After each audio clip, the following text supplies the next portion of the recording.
So now that we've seen how you can manipulate the style and the text of an HTML element, the last thing I want to show you how to manipulate are the attributes of any element.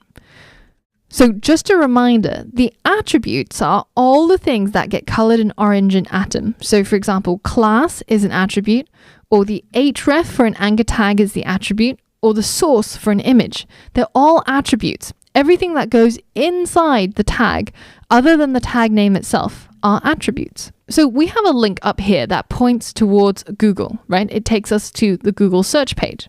Now, what if we've gone crazy and we decided to point people towards Bing instead?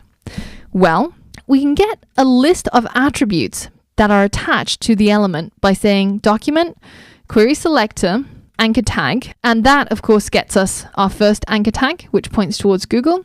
And now if we say dot attributes, then that will give us a list of all the attributes that are currently attached to this HTML element. And as you can see, there's only one, and that is the href. So we can now retrieve the current value of that attribute by saying dot get attribute, and notice how this is singular and not plural. So we're only getting back the value of a single attribute, and we have to specify the name of the attribute that we want. So in this case, it's the href. And you can see that we get back that currently it's pointing towards google.com. So now if we wanted to change this, then instead of saying get attribute, we can say set attribute. But this method takes two parameters, two inputs essentially. One is which attribute do you want to change? And the second one, after the comma, is what do you want to change it to? And we're going to say www.bing.com.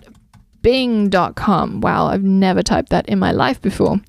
All right, so now if I click on this link, even though it still says Google because the inner HTML is Google, if I click on it, you can see it takes me to this wonderful website that nobody has ever used in their lives before.